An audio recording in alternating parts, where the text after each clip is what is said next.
मेरे पास एक फ़ोन आया, उन्होंने बोला आई एम सीके पहला। बोले mister Chaudhary, I want to do a case study on your business model. Your global supply chain is so unique by connecting the poorest of the poorest with the richest of the richest by enhancing capability at the grass.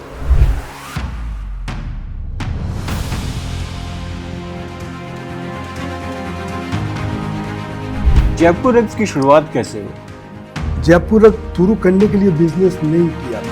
मेरा जो business शुरू करने का जो सोच था वो था कि to know myself, I want to follow my passion.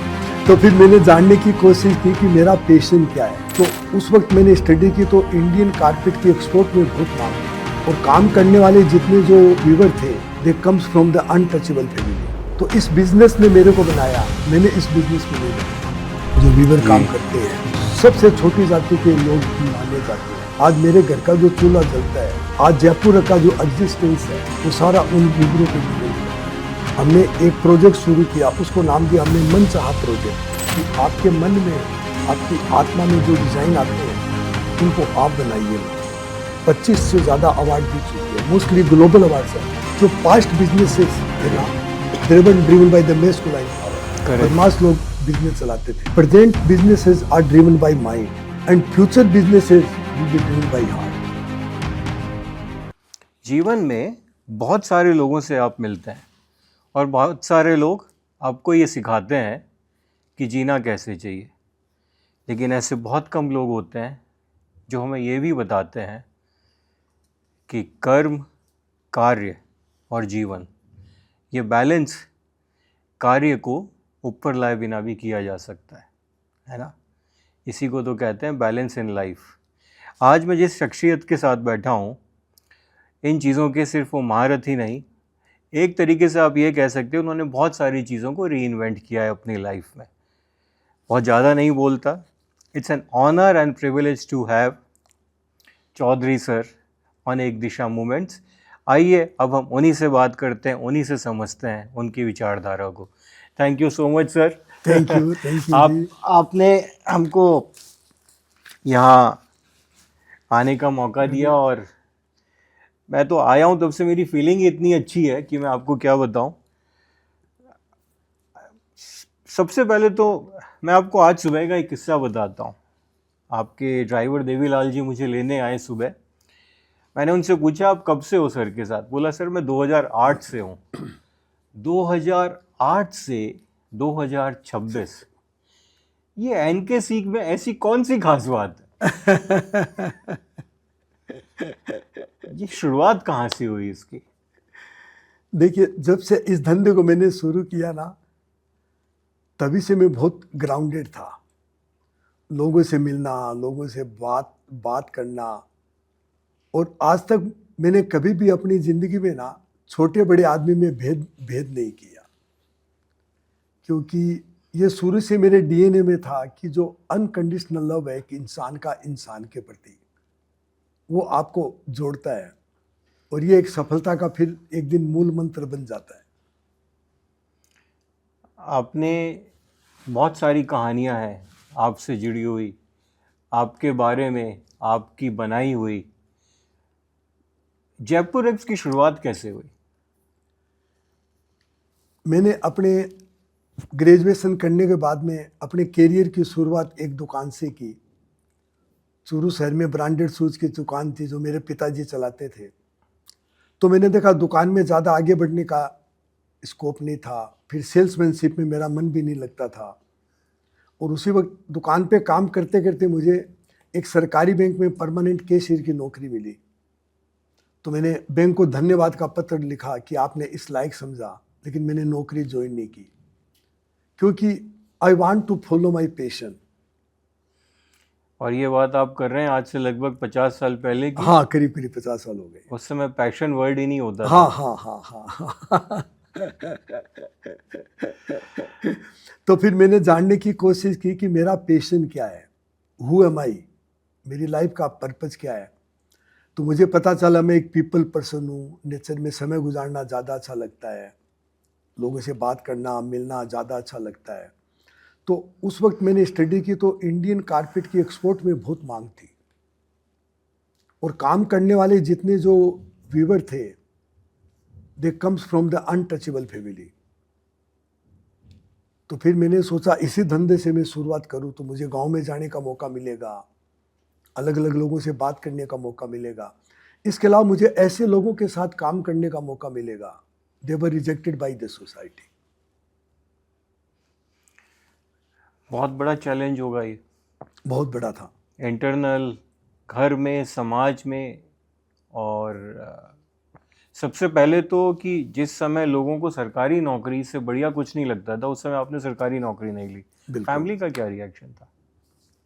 नहीं, फैमिली का तो ये था कि मतलब आप ये कीजिए, क्योंकि सरकारी नौकरी मिलना तो उस वक्त बहुत एकदम बड़ी बात, गोल्ड मेडल जैसा है। गोल्ड मेडल जैसा बिल्कुल बिल्कुल। होता था। लेकिन ये मुझे मालूम है कि I have to follow myself. आप जो बोल रहे हैं, आज की डेट में इवन जेनजीज को नहीं पता, पूरी दुनिया ही इसमें भटक रही है कि मेरा पर्पस क्या है, मुझे करना क्या है। बिल्कुल। सर, ये कैसे आपको ये चीज़, आपने मार्केट रिसर्च करी, आप कारपेट्स में आए, लेकिन मैं वापस से उसी पे जाना चाहता हूँ कि ये विचार आपको आया कैसे कि यार आई एम अ पीपल्स। हर एक आदमी, हर एक बोलने वाला व्यक्ति समझता है I am a people's person, but people's person होने का माइंडसेट, सोच अलग होती है। बिल्कुल। आपको ये कैसे समझ में आया? क्योंकि देखिए, मुझे समझ में आया कि मैं जहाँ भी जाता था, किसी भी गांव में जाता था, तो मैं किसी घर पे गया, किसी वीवर के घर पे गया, तो मैं उनसे बात करने शुरू करता था, तो मैं देखता था मेरे पीछे बहुत सारे लोग आ जाया करते थे और घंटों घंटों भर बैठ के ना गांव में लोग मेरे से बात किया करते थे।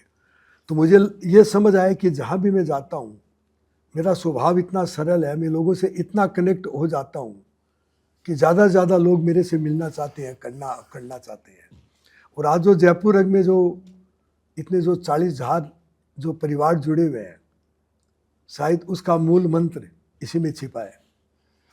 मैं अभी तक ये समझता था कि जयपुर रग्स ने आपको बनाया, बट मुझे ऐसा लगता है कि आपकी वजह से जयपुर रग्स बना, आपकी वजह से इतनी सारी चीज़ें हुई।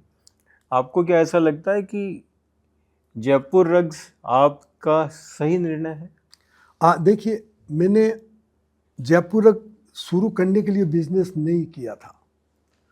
मेरा जो बिजनेस शुरू करने का जो सोच था वो था कि टू नो माई सेल्फ, कि एक दिन मैं अपने आप को जानूंगा, एक दिन मुझे अपनी लाइफ का पर्पस मिलेगा।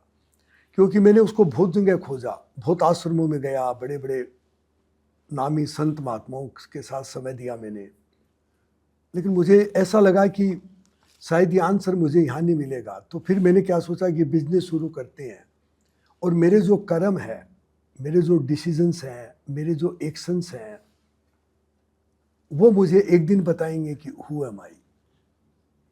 तो उस अपने आप को जानने के लिए इस बिजनेस को शुरू किया। और मैंने ज़िंदगी में जितनी गलतियां की, जितनी बेवकूफ़ियाँ की, जितना बेहोशी में जीवन गुजारा, जितना अपना सेल्फ डिस्ट्रक्शन किया, उसका इंट्रोस्पेक्शन करते करते मुझे मेरी अपने बारे में समझ बढ़ी। तो इस बिजनेस ने मेरे को बनाया, मैंने इस बिजनेस को नहीं बनाया। जयपुर रग्स एक माध्यम बना नंद किशोर जी को अपने आप को और बेहतर करने पहचानने का। हाँ जी। पहचानने का। जिस फेज़ में आपने ये करने की कोशिश की, उस फेज़ में जब कोई अपने को पहचानना चाहता है तो वो शायद पहाड़ों पे चला जाता, हाँ जी। आश्रमों में चला जाता और दुनिया से विरक्त हो जाता। हाँ जी। हाँ जी। आपने अपने को कैसे बैलेंस रखा? देखिए, मुझे शुरू से ये मालूम था कि जो नेचर का जो लॉ है, जो स्पिरिचुअलिटी की जो बेसिक लॉ है, उसमें ड्यूलिटी कहीं है ही नहीं। दो कभी हो ही नहीं सकते कि एक दुनिया हिमालय पे होगी, एक दुनिया मंदिर में होगी, एक दुनिया आश्रम में होगी, और एक दुनिया जहाँ मैं रहता हूँ वहाँ होगी। दो कभी होता ही नहीं है। तो जो असली जो स्पिरिचुअलिटी है, उसका साइंस यही बताते हैं, there is no duality, there is oneness. तो मुझे ये था कि मैं जो कर्म करूँगा, मैं जिस परिवार में जीऊँगा, जिस समाज में मैं जीऊँगा, तो spirituality in action, what ever I do, spirituality should be integrated. तो पहले दिन से मेरी यही खोज थी। इसीलिए आप इस ऑर्गेनाइजेशन को स्पिरिचुअल ऑर्गेनाइजेशन की तरफ ज़्यादा रखना चाहते हैं? हाँ देखिए, मैंने मतलब उसको स्पिरिचुअल शब्द नहीं दिया, मैंने रिलीजन शब्द नहीं दिया, क्योंकि मैंने अपने पूरे जीवन में जानने की कोशिश की कि जितने भी जो दुनिया में धर्म बने हैं, स्पिरिचुअलिटी बनी है, उसका बेसिक साइंस क्या, what is the basic science behind that. आप दुनिया में चाहे जितने धर्मों के नाम ले लो, लेकिन साइंस उनका एक ही होगा। साइंस कभी दो नहीं हो सकता। तो मैंने इस बिजनेस को करने के बाद ये जानने की कोशिश की कि वो साइंस क्या है, और जब मुझे साइंस समझ में आएगा तो उस साइंस को इतना प्रैक्टिकल बनाना कि वो बिजनेस में, जिंदगी में, समाज में, सब जगह काम करता रहे।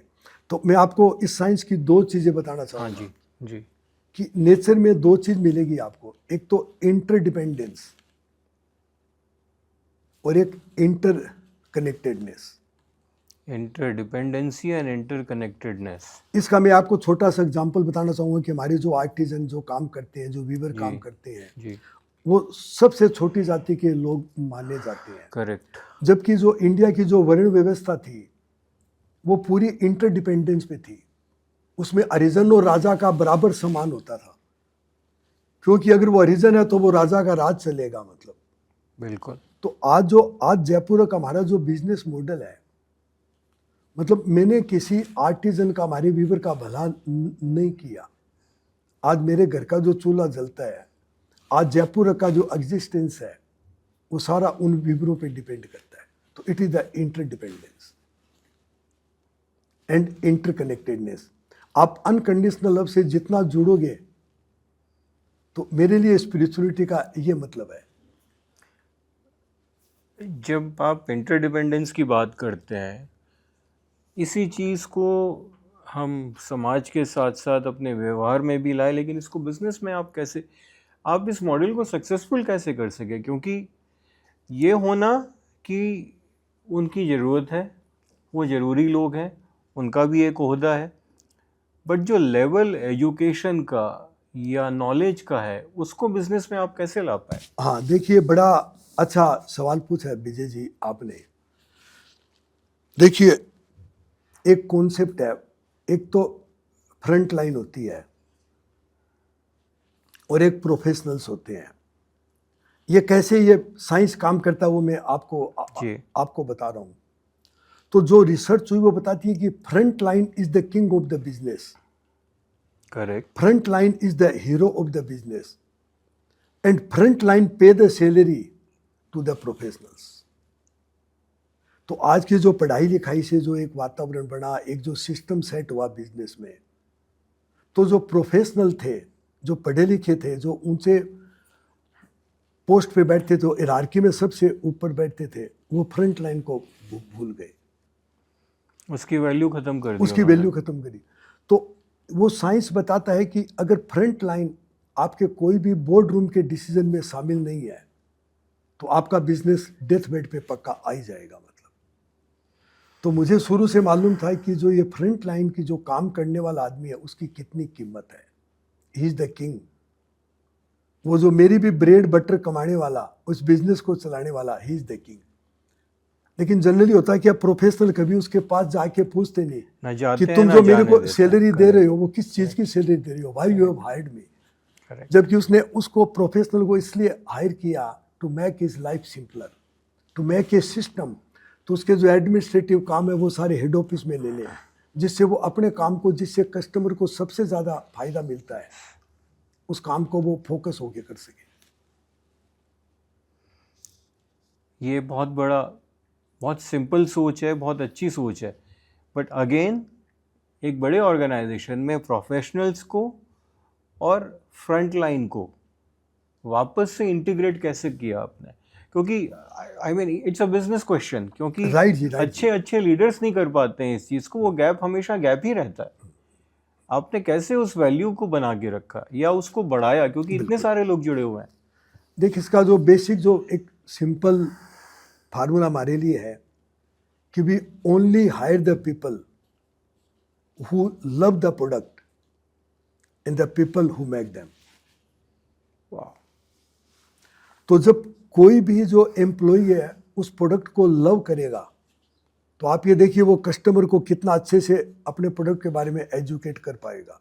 करेक्ट। और when he love the people who make them, जो आर्टिजन है उसकी ज़िंदगी का हिस्सा बनेगा, तो उनकी ज़िंदगी में जो परिवर्तन आता है उस प्रोडक्ट की वजह से, बनाने की वजह से, उसको वो राइट ढंग से कस्टमर को कम्युनिकेट कर पाएगा। तो एक तो सिंपल फार्मूला ये। दूसरा, हमने एक सेंसिंग जर्नी शुरू की। हमारे जितने भी लोग जो ज्वाइन करते हैं वो 2 दिन के लिए विलेज में जाते हैं, वीवरों के साथ टाइम गुजारते हैं, उनके घर पे बिल्कुल उन्हीं की तरह जीते हैं मतलब। और अभी हम इस एक्सपीरियंस को और गहरा डीपर रूप से कर रहे हैं। और अभी हम और बहुत कोशिश कर रहे हैं कि हमारे जितने भी जो प्रोफेशनल्स हैं, they spend a lot of time with them. आपको कभी ऐसा लगा कि ये जो आपने एक्सपेरिमेंट शुरू किया था, क्योंकि आप अकेले ही चले होंगे इस पे, उस समय तो बहुत शायद इस पे कोई बिलीव भी नहीं करता होगा हाँ इस जी, बात हाँ जी, पे, हाँ जी। आपको कभी ऐसा लगा कि ये नहीं हो पाएगा? हाँ नहीं, जब मतलब मुझे देखिए, मैंने अपनी पूरी लाइफ ग्राउंड पे और रियलिटी के साथ गुजारी मतलब। करेक्ट। एंड फ्रॉम 4-5 साल से I am going more grounded and more connecting with the reality, because the more I am knowing the value of it, I am going more grounded day by day.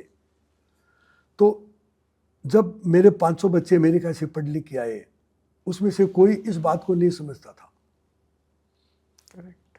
तो शुरू में तो मुझे बड़ा अच्छा लगता था जब ज्वाइन किया। फिर 4-5 साल बाद जब प्रॉब्लम आने शुरू हुई, तब मुझे झटका लगा कि मैं जो समझता हूँ ये ग्राउंड वाली बात को, रियलिटी वाले को, बच्चे नहीं समझते।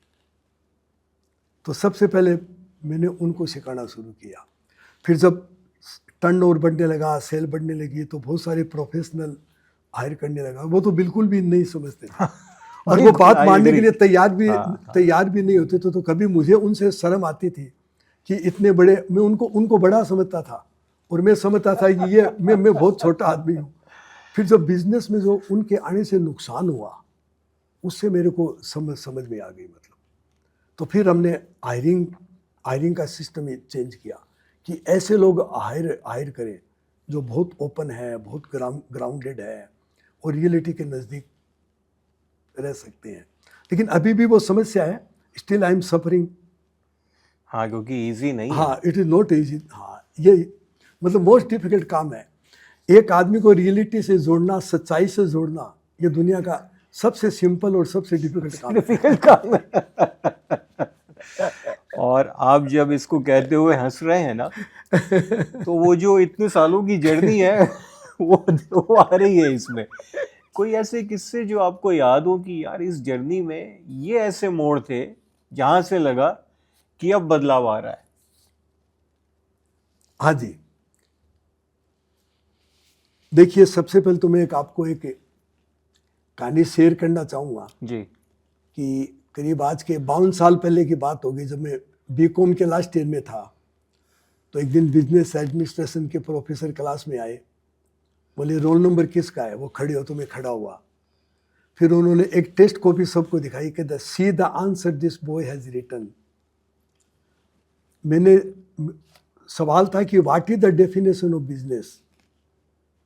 What is the definition of business? Business. तो मैंने जो आंसर दिया वो था, business is next to love, business is next to love, it is the creator and preserver of civilisation. तो ये प्रोफेसर बोले ये लड़का एक दिन यूनिक बिजनेसमैन बनेगा। तो ये बात है आज के 52 साल पहले की। तो आपने जो सवाल पूछा उसका मैं एक और दूसरी एक छोटी कहानी से जवाब देना चाहूँगा जी। कि 2008 में एक दिन मैं अपने ऑफिस में बैठा था, जब लेहमैन्स अमेरिका का रिसेशन आया 2008। हाँ, 2008 में। तो मेरे पास एक फ़ोन आया, उन्होंने बोला I am CK Prahalad. CK Prahalad उस वक्त number 1 global management, number 1 globally. मैं सोचा इतना बड़ा आदमी मेरे को फ़ोन कर रहा है, ये तो रिसेप्शन का टाइम है, शायद रॉन्ग नंबर डायल किया होगा। फिर बोले आर यू मिस्टर चौधरी? तो मैं बड़ा सावधान हो गया। मैंने कहा आज तो कोई बड़ी बात होने वाली है। हाँ, सीके प्रहलाद साहब का फोन आ गया, आज का दिन बहुत अच्छा बड़ी बात जाएगा। है तो। फिर बोले mister Chaudhary I want to do a case study on your business model. तो मुझे तो मालूम भी नहीं केस स्टडी होती क्या है और ये बिजनेस मॉडल होता है क्या है। फिर मैंने बोला CK we are very simple people and whatever we do is very simple and even my neighbour does not know me, तो who is going to read the case study, ऐसा है क्या उसमें। फिर उन्होंने बोला mister Chaudhary your global supply chain is so unique by connecting the poorest of the poorest with the richest of the richest by enhancing capability at the grassroots। तो मैं तो जिंदगी में पहली बार ऐसा कुछ सुना, मुझे तो मालूम भी नहीं था ऐसा मैं कुछ कर रहा हूँ मतलब। तो उसके बाद जब उनकी केस स्टडी पब्लिश हुई उसके बाद है, और ये पूरे दुनिया में मतलब Yes, it was ये a very business model famous, गया, मैं yes. हार्वर्ड गया, वाटन गया टॉक के लिए, सारी मैगजीन्स ने मेरे लिए आर्टिकल लिखे, 100 से ज़्यादा अवार्ड मिल गए। उसके बाद इतनी सारी घटनाएं घटी, मुझे ये लगा कि जिस चीज़ को दुनिया विरोध करती थी यही तो रास्ता है।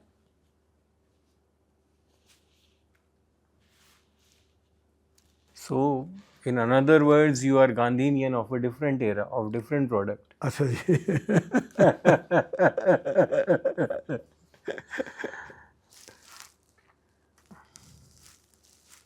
इस पूरी जर्नी में ऐसा आपको कहीं लगा कि Nand Kishore as a person बदल रहा है, या उसके अंदर ऐसा कोई बदलाव होना चाहिए जो वो नहीं कर पा रहा है?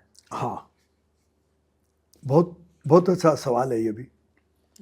कि देखिए जब मैंने 99 में जयपुर कंपनी की शुरुआत बिल्कुल जीरो से की, तो पहले 3 साल मेरे इतने मुश्किल वाले थे कि मोस्टली पैसा जो कमाया वो 3 साल में खो दिया मैंने, और मैंने सोचा अब आगे बिजनेस कंटिन्यू नहीं कर पाएंगे, और समझ में नहीं आ रहा था क्या करें मतलब। तो फिर मैंने एक बहुत डीप इंट्रोस्पेक्शन शुरू किया, क्योंकि मुझे मालूम था कि business is always inside out, business is inside out, outside in नहीं है मतलब। एक्सप्लेन करिए सर इसको, बहुत इंटरेस्टिंग थ्योरी है ये। हाँ, देखिए मेरा जो जीवन का अनुभव ये बताता है, और मुझे शुरू से भी इस चीज़ का मालूम था। मैंने जो आपसे ये मैंने बताया कि मैंने अपने आप को जानने के लिए इस बिजनेस को किया था। जानने का मतलब ये थोड़ी है कि एक दिन मैं भगवान बन जाऊंगा और सबको आशीर्वाद दूंगा। जानने का मेरा मतलब ये है कि I will evolve my self. तो मुझे सही जिंदगी गुजारनी है, मुझे सही ढंग से बिजनेस करना है, तो I have to evolve myself. खुद का जो इवोल्यूशन है वो ही उस बिजनेस का इवोल्यूशन है। अगर खुद को इवोल्व नहीं किया तो आप रॉन्ग चीज़ के लिए रॉन्ग काम कर देंगे और दुनिया ताली बजाएगी कि आप इतने सक्सेस हो गए, आपने इतना टर्नओवर कर लिया, आपने इतना प्रॉफिट कर लिया, इतने इतने नंबर्स आ गए। तो जब मुझे इतनी भारी परेशानी आई तो मैंने सोचा कि something is wrong within me. It's a very natural human feeling. हाँ, कारण बार बहुत सारे थे, लेकिन मैंने सोचा कि ऐसा कुछ मैंने कर लिया जिसको मैं जानता नहीं था। तो मैंने डीप इंट्रोस्पेक्शन किया कि मैं उसको जानूंगा कि what went wrong within me. फिर जो जैसे जैसे मैं when I went deeper and deeper into myself, I realise कि मेरी जो पास्ट सक्सेस थी, मतलब क्योंकि मैं इतनी बड़ी क्वांटिटी कारपेट की बनाता था, 15,000 लोगों को मैंने गुजरात में ट्राइबल लोगों को ये काम सिखाया था। तो मैं क्वालिटी और क्वांटिटी में पूरे दुनिया में जाना जाता था कारपेट की। तो जब मैंने एक्सपोर्ट शुरू किया तो I have a false feeling of goodness and good is the enemy of best. और जब इंटरनेट पे सर्च किया तो उसमें आया कि ये तो एक मानसिक बीमारी है। तो मैंने सोचा ये मानसिक बीमारी ये मेरी फेलियर का कारण है। अब उस बीमारी को कैसे मैं करूं, क्योंकि बीमारी मेरे अंदर है। हाँ, अब उस बीमारी को yes. तो समझ आया कि मतलब अभी तक मैंने जो काम किया वो गांव के अंदर किया, तो मेरी एक लीडरशिप स्टाइल अलग से बन गई। गांव में काम करता था, लोग मेरे से खुश रहते थे, मैं खुश रहता था। अब मुझे एक ग्लोबल बिजनेस चलाना है, तो ग्लोबल बिजनेस चलाने के लिए आपको बहुत सारी स्किल्स होनी चाहिए। आपको एक्सपोर्ट, फाइनेंस, HR, बहुत सारा नॉलेज आपके पास होना चाहिए, स्किल्स होने चाहिए, आपको बहुत सारी कैपेबिलिटी डेवलप करनी पड़ेगी, जी because you have to run a global business. Correct. और इतने सारे लोगों की जिम्मेदारी है। हाँ, जिम्मेदारी। तो फिर मैंने उनको सीखना शुरू किया, और ये भी मुझे समझ में आया कि मैं माइक्रो मैनेज करता था। I was everywhere, her decision में, हर एक्शन में खुद चला जाया करता था मैं। तो मैं एक बर्फ का गोला बन चुका था, तो उस बर्फ को पिघला के मुझे पानी बनाना पड़ेगा, वाह। तो I can be more flexible. तो उसके बाद मेरी एक सीखने की जर्नी शुरुआत हुई, और वो जर्नी इतनी शानदार थी कि आज भी मेरी जो सीखने की जो जर्नी है, मतलब आप किसी भी यंग आदमी से भी ना, मेरी जर्नी 10 टाइम ज़्यादा अच्छी मिलेगी, उस तरह की जर्नी। तो आज जो जयपुर का जो ब्रांड बना, जयपुर का वजह से आज दुनिया में एक ये जो केस स्टडी बनी, उसका मुख्य कारण यही था कि मेरी ये जो सीखने की जो यात्रा हुई। और सीखने की यात्रा मतलब है कि finding your self through losing your self, finding your self through losing your self. The more I lose my self, the more I find my self. Very strong statement. क्योंकि मुझे ये समझ में आ चुका है कि इस बिजनेस की जो बाधा है सबसे बड़ी, वो मैं हूँ। मेरा ईगो, मेरा परसेप्शन, मेरी कंडीशनिंग, मेरी बेहोशी इस असफलता का मूल कारण है। ये जो आपने स्टेटमेंट दिया है, आई थिंक ये जो नशा है, या सो इन ए वे किसी भी लीडर के लिए ये भी तो कहा जाता है सर कि, और इतना मैंने भी थोड़ा बहुत काम किया है, कि लीडर का डायरेक्शन ही डिसाइड करता है, लीडर की सोच ही डिसाइड करती है। अगर लीडर ने अपने सोच को डाइल्यूट कर दिया तो वो कैसे चलाएगा? क्योंकि और आपने जो किया वो आपने ये किया कि आपने अपने आप को डाइल्यूट किया इन सम मैनर। तो ये आई मीन अगर मैं लीडरशिप, मैनेजमेंट या बिजनेस तीनों एंगल से देखूं, तो आपने जो किया और जो लोग कहते हैं या जो थ्योरीज कहती हैं, उसमें बहुत फर्क है। हाँ, बिल्कुल। देखिए, इसका मैं आपको, इस पे मैंने बड़ी रिसर्च की, तो मुझे इसका साइंस पकड़ में आया, उसको डिकोडिफाई किया हमने साइंस को। साइंस ये बोलता है कि आदमी बिजनेस में, जिंदगी में ना, हमेशा डेस्टिनेशन खोजता है। वो सोचता है कि डेस्टिनेशन मिल जाएगा तो I will be more secured. Correct. Is in search of security. तो वो डेस्टिनेशन के लिए मेहनत करेगा, उसके लिए वो डेस्टिनेशन पूछने के लिए करेगा। जबकि ये बहुत कम लोगों को मालूम है, ये साइंस की खोज है, डेस्टिनेशन होता ही नहीं है। डेस्टिनेशन के बजाय जर्नी होती है, and the journey is unknown, the journey of mystery. तो फिर क्या चाहिए? आपने जो सवाल पूछा, तो डेस्टिनेशन पे ध्यान नहीं देना है, डेस्टिनेशन होता ही नहीं, आपको डायरेक्शन पे ध्यान देना है। तो सबसे पहले आप अपनी डायरेक्शन खोजिए, और वो डायरेक्शन कहाँ मिलेगी? फ्रॉम अंदर ही इनसाइड मिलेगी। तो जब आप अपनी डायरेक्शन को खोजेंगे तो आपकी वो जो यात्रा है ये बेटर होती जाएगी। मतलब it is a journey without destination. Leadership के एंगल पे ही अगर अपने बात कर रहे हैं, आपने थ्योरी नहीं बोली, आपने तो इसको रियल लाइफ में समझा है और आगे बढ़ाया है।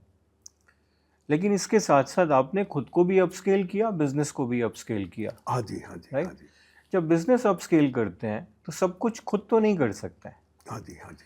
आपको इसमें भी चैलेंजेस आए होंगे कि सेम माइंडसेट के लोग, आपने बताया कि मैंने सिस्टम बनाए, स्क्रीनिंग बनाई, लेकिन आप और मैं दोनों जानते हैं सर कि वो सिस्टम काम नहीं करते हैं। सही लोगों को लाना जो मेरे बिजनेस के उन दोनों, क्योंकि ये दोनों अलग अलग छोर हैं अपने, इन दोनों छोरों को पकड़ के रखना, बिल्कुल जी, ये एक बहुत बड़ा चैलेंज रहा होगा, बिल्कुल। और शायद अभी भी होगा। हाँ हाँ, सो इसमें what is your journey in this? हाँ देखिए, मेरे को ये समझ आया कि जो मुझे इस बिजनेस को, मतलब ये बिजनेस 100 साल तक चले, 300 साल तक चले, 500 साल तक चले, उसके लिए सबसे ज़्यादा ज़रूरी क्या है? वो सबसे ज़्यादा ज़रूरी है to find the people who believe what you believe, and this is the most difficult task, most difficult task. तो मैंने खूब कोशिश की, और हर बार जब मैं नए जोश के साथ आता था तो मुझे उससे बड़ी फेलियर मिलती थी। खूब किताबें पढ़ी, आप जैसे लोगों के साथ बहुत कंसल्टिंग ली कि कैसे इस प्रॉब्लम को सॉल्व करें, लेकिन जब भी कोई सॉल्यूशन मिलता करता तो उससे भी बड़ी फेलियर मेरे को मिलती जा रही थी। फिर मैंने सोचा ऐसा कुछ है, मतलब जो काम करना चाहिए, मतलब there is a science behind that. फिर मुझे धीरे धीरे समझ में आया आज के 6-7 साल पहले कि अपना जो बिलीफ सिस्टम होता है, अपनी जो कंडीशनिंग है, तो आप जिस तरह के लोगों को अपने जीवन में, अपने बिजनेस में अट्रैक्ट करते हो, और आपकी जितनी भी जो बिजनेस की जिंदगी की समस्याएं हैं, उसकी जो जड़ है वो आपका बिलीफ सिस्टम है। तो if you can dissolve your own belief system as a leader, तो फिर आपको आपके जो बिजनेसेस में जो पैटर्न, जितने भी समस्या हैं उनके पैटर्न होते हैं, तो आपको समझ में आने लगेगा कि ये मेरे बिजनेस में हजारों समस्याएं हैं, लेकिन उनके ये 5-7 ये बड़े बड़े पैटर्न है। मतलब तो जो ही आपका बिलीफ सिस्टम डिसॉल्व होगा, वो जो पैटर्न है they will start dissolving it. क्योंकि वो जो समस्याएं बनी ना, वो इसलिए बनी कि आपने इंस्टेड ऑफ उन समस्याओं को समझने के बजाय जजमेंट ले यू लिया। Reacted against them, and judgement is the gateway of dark. आपने सारे दरवाजे बंद कर दिए जजमेंट करके, तो फिर वो जो बंद दरवाजे थे वो खुलने शुरू हो जाते हैं। और उसमें जो पहला जो काम होता है इसमें, वो होता है कि then the law of attraction वो काम करना शुरू कर देता है। तो then you attract the people like minded people, और वहाँ से फिर आपको फिर वो चेंज की शुरुआत होती है। क्योंकि आपके ऑर्गेनाइजेशन में पुराने लोग होंगे, पुराने सिस्टम है, they are not going to change. तो आप उनसे लड़ाई झगड़ा या मतलब उनसे ना जूझने के बजाय फिर ऐसे लोग उसमें आने शुरू हो जाएंगे जो उसमें बिलीव करते हैं, और फिर ऐसे कुछ केस स्टडीज बनेगी, वहीं से चेंज शुरू होगा। ये बड़ा स्लो प्रोसेस है, it is not a one day game, it's very painful process, very very painful and very slow. आपने जब इस प्रोसेस को लिया, जो अभी भी चल ही रहा होगा, हाँ at some बिल्कुल scale, बिल्कुल ना, ये और आपने एक्चुअली सर बहुत I mean something which is very deep, कि जो पुराने लोग होते हैं वो चेंज नहीं हो सकते, हाँ जी, लेकिन वो लॉयल भी होते हैं, उनके सेंटीमेंट भी जुड़े होते हैं। Right. शायद उनकी कैपेबिलिटीज और प्रोडक्टिविटी कम होती है जो होनी चाहिए आज की। बिल्कुल।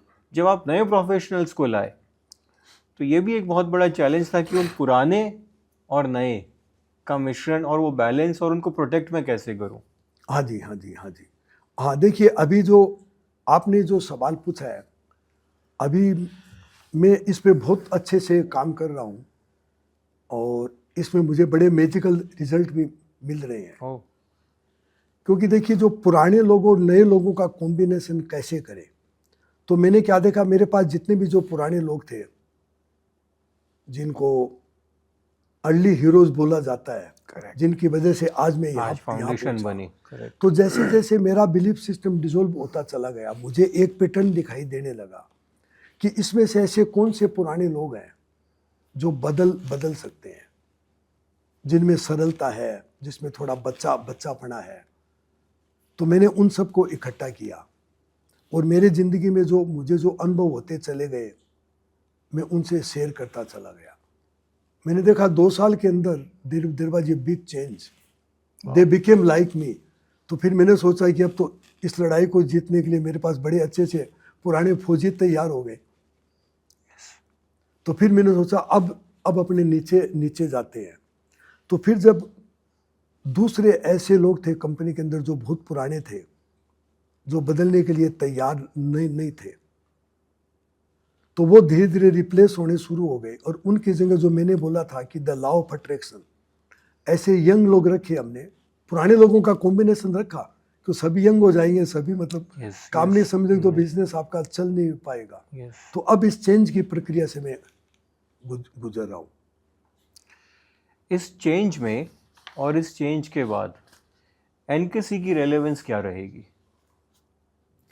देखिए, एक आदमी की जो सबसे बड़ी जो रिलीवेंस है, अगर आज मेरे रिलीवेंस में जो मेरी रिलीवेंस की आपको असलियत बताता हूँ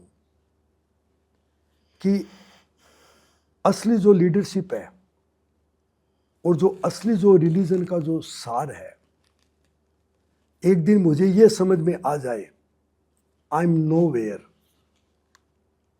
और ये भी समझ में आ जाए कि आई डोंट एग्जिस्ट। तो अभी मैं जिस जर्नी पे हूं कि एक दिन मैं अपने गले में ऐसी एक तख्ती लगा के आऊं कि लोग बोले ये क्या लिखा है, तो बोले आई एम नोवेयर। फिर वो बोले इसके पीछे क्या लिखा है, तो उसमें आए कि I don't exist. This is the true definition of the leadership. That is a thought which मैं भी कुछ लोगों से मिलता हूँ, मैंने कभी किसी को इस एंगल से सोचते हुए नहीं देखा, बोलते हुए नहीं देखा, किसी को इस पे वर्क करते हुए नहीं देखा। आपको लगता है ये आपकी जो सोच है ये सक्सेसफुल होगी? मैं आपको इसका एक एग्जांपल, ग्लोबल लेवल का एग्जांपल बताता हूँ, क्योंकि मैं कोई भी आपसे थ्योरेटिकल या इम्प्रैक्टिकल बात नहीं करना चाहता, करूँगा भी नहीं जी। इसका एग्जांपल ये है कि 2014 में जो हमने एक प्रोजेक्ट शुरू किया, उसको नाम दिया हमने मनचाहा प्रोजेक्ट। करेक्ट। मनचाहा प्रोजेक्ट का मतलब कि हमने हमारे व्यूवर को सुविधा दी कि आपके मन में, आपकी आत्मा में जो डिजाइन आते हैं उनको आप बनाइए, मतलब। और ये इतनी कोई बड़ी कंप्यूटर फ्रीडम नहीं, बहुत बड़ी फ्रीडम थी ये। इसकी शुरुआत कैसी हुई मैं आपको बहुत बड़ा रिस्क। हाँ, बहुत बड़ा रिस्क था वो। इसकी शुरुआत जब मेरी बेटी जो कविता डिजाइनर है, अमेरिका में जो पढ़ी है, वो जब गांव जाती थी तो बोलती पापा इसमें तो कुछ महिलाएं मेरे से भी ज़्यादा क्रिएटिव है। तो मैं हमेशा नाराज़ हो जाया करता था। मैं बोलता था I spend millions of dollar to get you study in the US. ये तुम्हारे से ज़्यादा क्रिएटिव कैसे हो सकती है? ये तो कभी प्राइमरी स्कूल भी नहीं गई पढ़ने के लिए। लेकिन आज ये जो इनिशिएटिव है, ये 25 से ज़्यादा अवार्ड जीत चुकी है, मोस्टली ग्लोबल अवार्ड्स है। और अवार्ड उन्होंने दिए हैं जो दुनिया के top of the top designer और आर्टिस्ट है। अभी पिछले महीने हमारी दापली देवी को राष्ट्रपति ने भी इसके लिए पुरस्कार किया था। तो देखिए, जितना ज़्यादा आप अपने आप को जानते जाते हैं, आपका ईगो आपका चलता जाता है, उतना ही दूसरा आदमी निखरता जाता है। और ये एक आदमी को निखारने का जो कभी स्कूल नहीं गया, उसका एक ग्लोबल एग्जाम्पल है। 2017 में बिमला देवी जो कभी प्राइमरी स्कूल नहीं गई, मैरिज के बाद में कभी घूंघट के बाद उसने गांव भी नहीं देखा, उसने German design award gold category में जीता और जर्मनी डिज़ाइन अवार्ड लेने के लिए गई। तो ये इसका बहुत बड़ा एग्जाम्पल आपने जो सवाल। हाँ, और ये आपकी सोच से हो रहा है, और आपकी सोच में आर्टिजन प्राइमरी है। आर्टिजन, अगर बिजनेस को आपको बढ़ाना है तो आपको नहीं लगता है कि आर्टिजन को शायद डाइल्यूट करना पड़ेगा, उसकी वैल्यू डाइल्यूट होगी? अगर मैं ये पूछूं आपसे कि अगले 5 साल में बिजनेस डबल होना है यहाँ से, और उसमें शायद ये कनेक्टिविटी विद द सोल कम होके कमर्शियल सोच ज़्यादा आ जाए, तो आपको कैसा लगेगा? आई मीन, क्योंकि ये पॉसिबल है, एक लिमिट हो सकती है ह्यूमन माइंड की। नहीं, देखिए, आज जो हमारे बिजनेस का जो एग्जिस्टेंस है या बिजनेस का जो सर्वाइवल है, आपने जो सवाल पूछा उसी पे डिपेंड करता है कि ऐसे अगर प्रोफेशनल या कोई भी फैमिली मेंबर ऐसा आ गया बिजनेस में जो इस सोच से अलाइन नहीं है और केवल पैसे के लिए काम करता है, तो ये सारी वैल्यूज डाइल्यूट होना शुरू हो जाएगा। And Jaipur will be A transactional business, उसमें ट्रांजेक्शन होंगे, उसके अंदर टर्नओवर बढ़ जाएगा, प्रॉफिट बढ़ जाएगा, सब चीज़ें बड़ी हो जाएगी, but we will lose the soul. आप बिजनेस कर रहे हैं, you are in a business of manufacturing और getting a product made and selling it, और फिर भी आप कह रहे हैं कि मैं ट्रांजैक्शनल नहीं हूँ, ना होना चाहता हूँ। The moment you someone says कि मैं बिजनेस में ट्रांजैक्शनल नहीं होना चाहता हूँ, इट मीन्स कि मैं अपनी ग्रोथ को लिमिट कर रहा हूँ। तो आर यू प्रिपेयर्ड कि लॉन्ग टर्म में भी मेरी ग्रोथ लिमिटेड ही रहे? क्योंकि ग्रोथ तो लिमिटेड होगी अगर मैं इमोशन से चल रहा हूँ तो। बहुत बहुत अच्छा सवाल है विजय जी ये। देखिए मतलब क्या है कि मैं जो बिजनेस कर रहा हूँ ना, मतलब if you don't know who are you and if you don't know why you exist, there is no point having the business at all. अगर आप भटके हुए हो और आपने कोई बिजनेस शुरू कर दिया, तो आप तो भटके हुए, आप और भी लोगों को भटका दोगे साथ में। तो सवाल टर्नओवर का या नंबर का नहीं है, सवाल ये है कि आपका जो पैशन है, आप जो हैं वो ही आप रहे, उसी को आप जिए, उसी में आपको मजा आए। उसके लिए मैं एक छोटी सी कहानी आपको बताना चाहूँगा जी। कि एक बार राजा अकबर थे, तो उन्होंने तानसेन को बोला कि तानसेन तू बड़ा अच्छा गाता है, दुनिया फेमस है तू, तेरा गुरु कैसा होगा? तो तानसेन बोला गुरु के मुकाबले में तो कुछ भी नहीं हूँ। तो राजा तो कला का पारखी था, तो उसने बोला तो मैं तुम्हारे गुरु से सुनना चाहूँगा। तो बोला गुरु केवल रात को 4 बजे उठते हैं वो, और जब कोई नहीं होता तो अपने झोपड़े में खुद ही गाते हैं वो। तो बोला ठीक है, तो अपने झोपड़े के पीछे जाके छिप जाएंगे और वो गाएंगे तो सुन लेंगे, मतलब सुबह 4 बजे। तो राजा उठे, 4 बजे झोपड़े में छिप गए। तो पहले दिन गुरु ने नहीं गाया, फिर दूसरे दिन नहीं गाया, फिर तीसरे दिन गुरु ने 4 बजे एक भजन गाया झोपड़े में। तो राजा उस भजन को सुन के इतने खुश हो गए कि रास्ते में तानसेन को बोले कि तानसेन तू तो कुछ भी नहीं है तेरे गुरु के लिए सामने, मैंने तो इतना फेमस कर दिया, तुम्हें तो दुनिया फेमस बना दिया। तो व्हाट इज द डिफरेंस? तो आपने जो सवाल पूछा उसका आंसर है ये। तानसेन ने बोला कि राजा मैं तेरे लिए गाता हूं और मेरा गुरु खुद के लिए गाता है। That makes the difference. तो आप बिजनेस अपने लिए करते हैं, दूसरे के लिए करते हैं, दैट मेक्स द डिफरेंस। लेकिन आपने साथ में ये भी बोला कि जयपुर एक्स 300 साल चले, शायद अनंत काल तक चले, है ना? तो ये कैसे होगा? देखिए अभी दुनिया में जो नई अपॉर्चुनिटी जो पैदा हो रही है, आने वाले टाइम में बिजनेस में ऑलनेस आएगी। अभी दुनिया में कॉन्शियसनेस बढ़ रहा है। अभी ये जो आज जो ग्रीड, फियर, पावर, ईगो की जो बिजनेस में प्रॉब्लम है, क्योंकि देखिए जो पास्ट बिजनेसेस थे ना, driven by the masculine power, बदमाश लोग बिजनेस चलाते थे। Present businesses are driven by mind, by brain, and future businesses will be driven by heart. So वो टाइम आ चुका है कि दुनिया की कॉन्शियसनेस इतनी बढ़ती जा रही है, आदमी इतनी गलती कर चुका है कि आने वाले समय में जो बिजनेस है वो ऑलनेस की तरफ जाएंगे।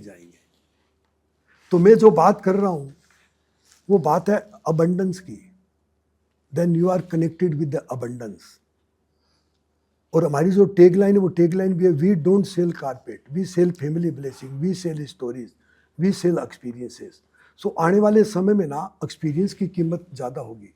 अभी तीन दिन पहले हमारा एक होटल है अनंत तारा, जो दुनिया में केवल 50 होटल है, इंडिया में पहला होटल है, वो जयपुर में खुला है, मतलब 7 स्टार कैटेगरी का होटल है जी। उनके जनरल मैनेजर आए, उनसे बात हुई, उन्होंने हमारे साथ बहुत बड़ी पार्टनरशिप की है। मैंने कहा 7 स्टार होटल जयपुर से पार्टनरशिप करें, what is missing with them? तो बोले हमारे फाउंडर का विजन और आपका विजन सेम है। तो तो हमारे कस्टमर को हम वो एक्सपीरियंस देना चाहते हैं, क्योंकि यहाँ जो कस्टमर आएगा हम उनको वो ऑथेंटिक एक्सपीरियंस नहीं दे पाते। तो how they can get that authentic experience with our artisan into the villages. तो ये ज़माना आ चुका है, मैं आपको बता रहा हूँ। Still the 7 star hotel also looking for that. लेकिन देखिए कितनी विचित्र और अद्भुत बात है कि आने वाले समय के लिए एक तरफ हम बोलते हैं कि एआई और रोबोट्स चलाएंगे, और एक ही तरफ ये पैरेलल विचारधारा ऑफ बिजनेस है जो ये कह रही है कि बिजनेसेस दिल से गवर्न होंगे। देखिए मतलब एआई वगैरह या जो टेक्नोलॉजी है ना, वो जो टेक्नोलॉजी इंसान को जो करने से जो जॉय मिलती है उसको कभी रिप्लेस नहीं कर सकते। नहीं कर सकते। तो जितनी टेक्नोलॉजी आती जाएगी आदमी जॉय के पीछे भागेगा। तो उस वक्त मैं जो बात कर रहा हूँ उसी तरह के बिजनेस सबसे ज़्यादा सक्सेस होंगे, क्योंकि everybody will search for the joy. बहुत ही I mean this is something very interesting, and शायद इसके ऊपर मैं आपसे बाद में और बात करूंगा। And I want to understand कि आपको उस समय कैसा लगा होगा जब आपने इस बिजनेस से मिडिल मैन को हटाने की कोशिश करी and someone came to you with a gun. Right take us through that moment, that experience है, और वो रिजॉल्व आपका। हाँ जी। देखिए जब मैंने 47 साल पहले इस बिजनेस को शुरू किया तो मैंने शुरू इसलिए किया था कि मैं लोगों के साथ मिल पाऊँ, कनेक्शन बना पाऊँ। तो जो पूरी कारपेट इंडस्ट्री है it is driven by the contractors. एक बड़ा कॉन्ट्रैक्टर होता है, गांव में फिर छोटे छोटे कॉन्ट्रैक्टर होते हैं, और जो जॉब वर्क देने वाला जो एक्सपोर्टर है और जो वीवर है उसका उससे कोई भी संबंध नहीं होता। मतलब पूरे दुनिया में आज तक कारपेट इंडस्ट्री ऐसी ही चली है। तो मैंने जब से शुरू किया था कि डायरेक्ट वीवर के साथ ही काम करना, मैंने कभी कॉन्ट्रैक्टर से काम नहीं किया अपनी ज़िंदगी में।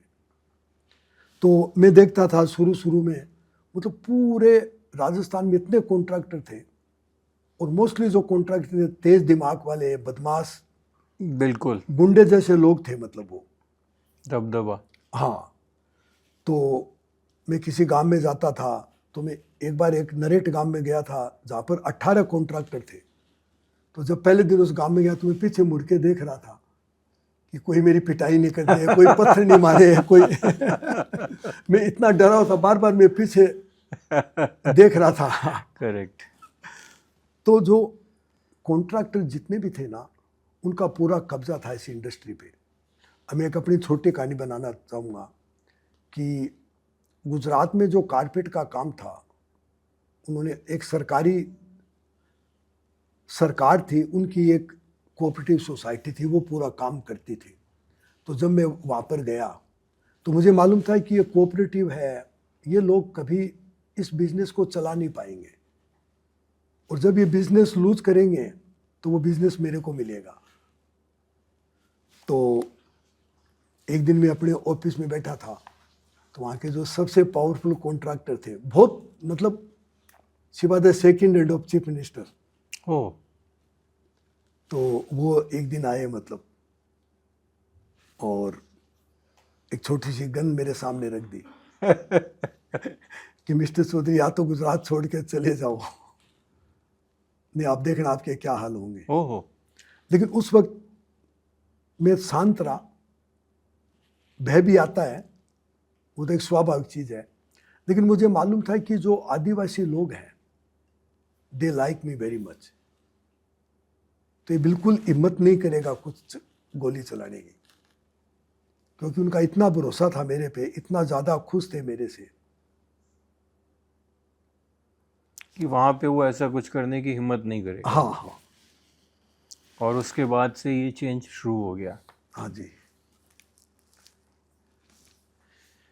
आपने जिस तरीके से मिडिल मैन को सिस्टम से हटाया, उसी तरीके से आपकी सोच ये भी है कि प्रोफेशनल्स होने चाहिए लेकिन हायरार्की नहीं होनी चाहिए। हाँ जी। ये भी बहुत यूनिक सोच है। हाँ जी। और आप जो बिज़नेस रन करते हैं वो इतना ग्लोबल बिज़नेस है। ऐसा नहीं है कि कोई एक शॉप चल रही हो कि भाई हायरार्की नहीं है तो काम चल जाएगा। वापस से ये थॉट कैसे आया और आपने इसे सक्सेसफुली अभी तक इम्प्लीमेंट किया है? हाँ।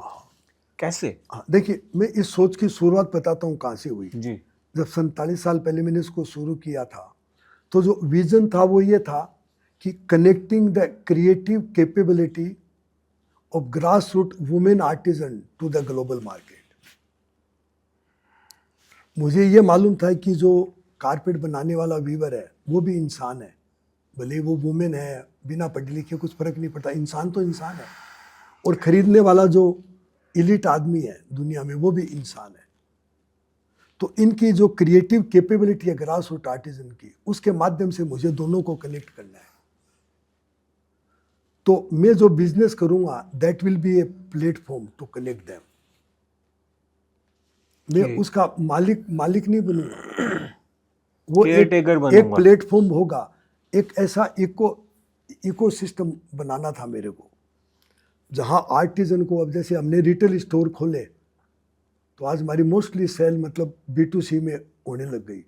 तो जो हमारी आर्टिजन की स्टोरी है वो डायरेक्ट हमारे एंड कंज्यूमर से जुड़ गई।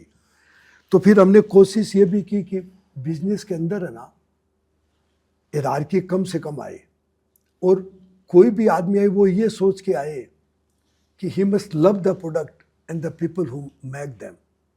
तो उनका जो काम है, बजाय हायरार्की और पावर सर्च करने के बजाय जो इंटरकनेक्टेडनेस है और इंटरडिपेंडेंस है, उनके साथ मिलके कैसे करेगा। अभी भी ऐसा नहीं, हमें तकलीफ नहीं आ रही है, still we are Not easy, facing a lot of not easy, problem. not हाँ, easy. It is not so easy, लेकिन हमारी डायरेक्शन उस दिशा में है। मैं कुछ समय पहले किसी और शख्स से मिला था और उन्होंने कहानी बताई थी जब वो टेक्नोलॉजी चेंज कर रहे थे, बिजनेस को चेंज कर रहे थे। सेम मैनर में आई वांट टू नो कि आपने, ये एक ऐसा काम है जो गांवों में हो रहा है, हाँ जी, हाँ जी। बट इसमें टेक्नोलॉजी का भी रोल है, इसमें प्रोसेसेस भी बहुत सारे हैं। आप कैसे उनको एजुकेट कर पाते हैं? I mean it's a big challenge. 5 जने 10 जने नहीं है, हजारों लोग हैं, मे बी लाखों लोग हैं इसमें। इसको कैसे कर पा रहे हैं आप? हाँ, देखिए एक तो because to me it's a management lesson. बिल्कुल बिल्कुल जी, बिल्कुल जी। देखिए टेक्नोलॉजी आने के बाद ये बहुत ईजियर हुआ हमारे लिए भी। हमने एक ऐप बनाई कि हमारे जो कस्टमर है उनको रियल टाइम इंफॉर्मेशन कैसे मिले, कि उनका जो कारपेट चल रहा है उसको रियल टाइम, और हमारे जो व्यूवर हैं उनको भी रियल टाइम सारी इंफॉर्मेशन कैसे मिले। तो हमने इसमें टेक्नोलॉजी का भी इस तरह उपयोग किया कि सारे जो आर्टिजन हैं उनको राइट टाइम इंफॉर्मेशन मिले। और दूसरा हमने बताया कि मुख्य रूप से जो हमारे जितने भी जो आर्टिजन हैं they are like our family members, और आज भी मैं हर आर्टिजन से emotionally each and every artisan से कनेक्टेड हूँ।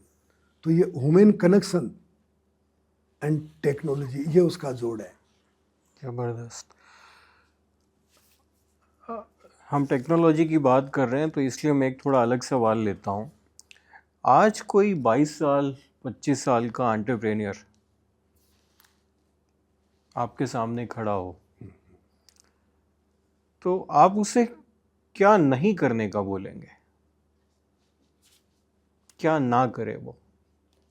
बहुत अच्छा सवाल है, और ये सवाल विजय जी कोई पूछता नहीं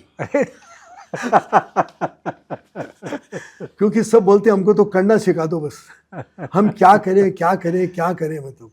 और ये करने की जो दौड़ है ना, यही आज नए एंटरप्रेन्योर की सबसे बड़ी बाधा है।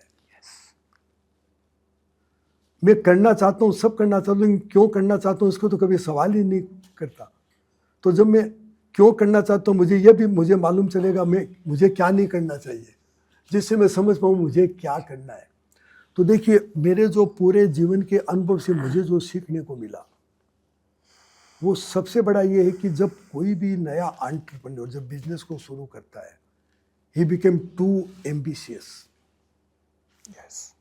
उसको फोमो भी तो है। हाँ, मैं आपको बताऊं, मैंने जो अपने पे जो एक्सपेरिमेंट किए पिछले 7-8 साल में, मुझे 7 साल पहले ये समझ में आया कि ambition corrupted my passion, ambition corrupted my vision, and ambition corrupted my spirit.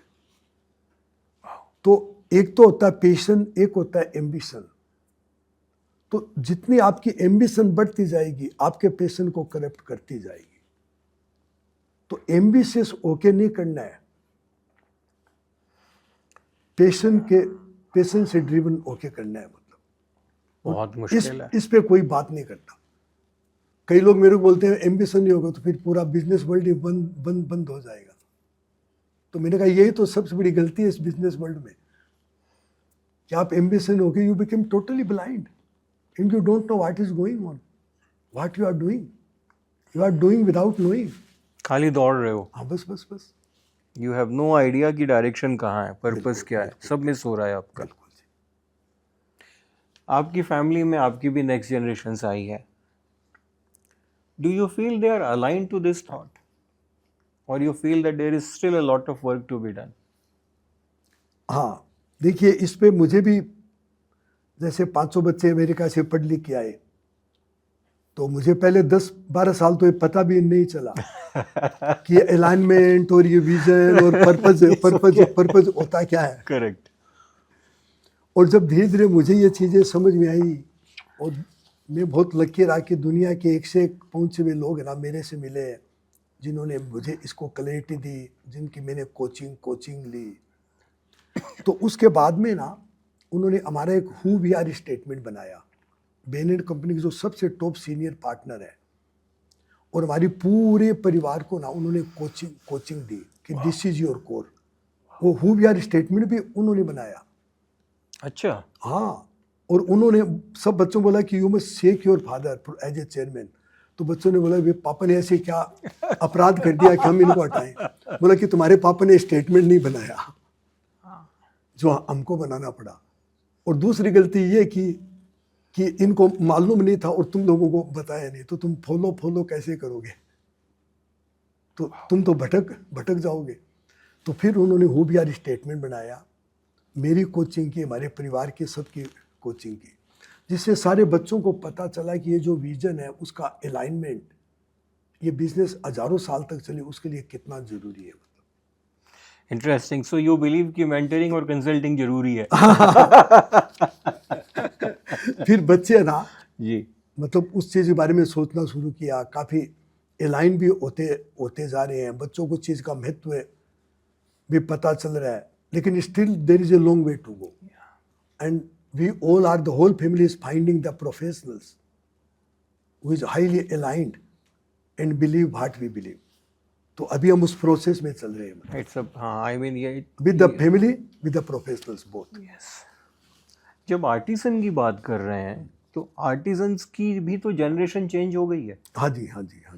तो जो नेक्स्ट जनरेशन है, मेरे ख्याल से वो जनरेशन इस तरह का काम बहुत ज़्यादा लोग शायद नहीं करना चाहते होंगे। बिल्कुल जी। That is again a challenge. देखिए, आज इंडिया में ही नहीं पूरे दुनिया में जैसे जैसे इकोनॉमिक डेवलपमेंट हो रहा है, आज से बनने वाली पूरी इंडस्ट्री खतरे में है। करेक्ट। आप कोई भी इंडस्ट्री हो तो they all are the dying industries. Yes. और आज कारपेट बिजनेस की आप बात करो तो 90% है ना व्यूवर्स ऑलरेडी ये काम बंद कर चुके हैं। मतलब मोर देन 90%। हाँ, तो ये बिगेस्ट चैलेंज है। लेकिन हम इस प्रॉब्लम को कैसे सोल्व कर रहे हैं कि देखिए, एक व्यूवर को दो चीज़ चाहिए, इनकम कि वो अपना अच्छी तरह सर्वाइव कर सके, दूसरा चाहिए उसको डिग्निटी। तो हमने आर्टिजन की डिग्निटी पे सबसे ज़्यादा काम किया। तो जो second generation they are feeling proud, जो उनको ग्लोबल लेवल पे रिकग्नाइजेशन मिलती है, उनकी सेल्फ स्टीम पे काम किया हमने उन पे, तो दे आर फीलिंग प्राउड। तो आज हम चाहेंगे कि हमें 5000 नए आर्टिजन चाहिए, 10,000 नए आर्टिजन बनाए, तो हमारी वो क्षमता है। मतलब लेकिन दुनिया में ये सारी industry they are the dying industries.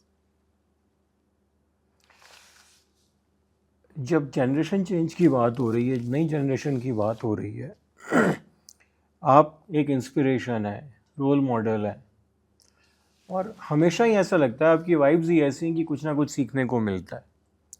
But आपकी जर्नी में कोई ऐसी चीज़ जो आप जेनजीज को बोलना चाहें कि ये चीज़ तुम्हें नहीं करनी चाहिए, मेरी जर्नी की एक ऐसी कोई चीज़ जो तुम्हें नहीं करनी चाहिए? हाँ,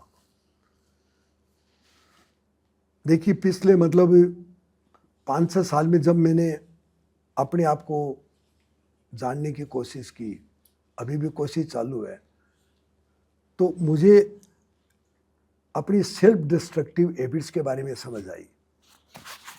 सेल्फ डिस्ट्रक्शन का मतलब ये है, मैंने तो कभी ये शब्द भी नहीं सुना था। सेल्फ डिस्ट्रक्शन का मतलब है ऐसी कौन कौन सी आदतें आप में थी, मतलब जिसने आपके बिजनेस को या तो नुकसान किया या उसको बढ़ने से रोका। तो एक जो सबसे बड़ी मेरी जो सेल्फ डिस्ट्रक्टिव हैबिट मुझे पकड़ में आई वो थी, जो इस नई जनरेशन के लिए बहुत कीमती है, कि जब मैं बहुत एम्बिशियस हो गया गुजरात में, तो मैंने बहुत बड़ा बनने की कोशिश की। मैंने नंबर ऑफ रूम्स बढ़ाने लगा, नंबर ऑफ विलेजेस बढ़ाने लग गया, नंबर ऑफ पीपल बढ़ाने लग गया। फिर मैं गुजरात में काम करता था, पूरे गुजरात की उस एरिया को कवर किया, तो फिर पास में महाराष्ट्र था, तो फिर महाराष्ट्र के एरिया में जाने लग गया। तो मेरा एम्बिशन इतना हाई हो गया कि बस मुझे नंबर ही दिखाई देते थे। आपके लिए स्पीड मैटर कर रही थी उस समय, स्पीड, और हर चीज साइज का, और प्रोडक्शन का नंबर, रूम का नंबर, गांव का नंबर और पर स्क्वायर फीट का नंबर, मुझे वही दिखाई देता था। And that was the biggest mistake in my life. उसमें मुझे इतना भारी लॉस हुआ कि क्वालिटी लूज हो गई, बिजनेस अनमैनेजेबल हो गया। तो जो बेस था मेरा, वो पूरा बेस उसमें चला गया। तो एम्बिशियस होके जो केवल नंबर के चक्कर में जो अपने जो एक मैड होके जो काम करते हैं, it is the biggest destruction. अगर आपको मैं ये बोलूं, और ये मेरा आखिरी सवाल है आज का, कि आप जब अपनी एक और किताब लिखें तो उस किताब का क्या शीर्षक होगा?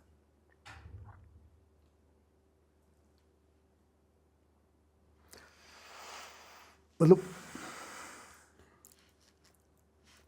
उस किताब का जो शीर्षक होगा कि मतलब अभी पूरा सब तो बताना मुश्किल है, लेकिन शीर्षक, हाँ, भाव, उसका भाव मेरा ये होगा कि आप जो समझते हो मैं जो हूं वो आप है नहीं। तो अपने अंदर सर्च कीजिए कि who are you, really who are you. क्योंकि मैंने भी अपने आप को बहुत 30 मार का समझा था।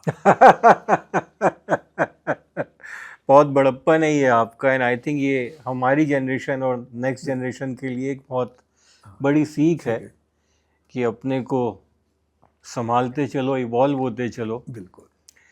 It is a pleasure and honour talking to you NKC sir, Chaudhary sir, and मुझे लगता है कि मैं करता ही एक दिशा मूवमेंट के लिए हूँ, लेकिन शायद मेरे को आपसे आज बहुत सारे ज्ञान, बहुत सारी दिशाएं मिली हैं। Thank you so much. Such an honor, sir. Such an honor. Thank you.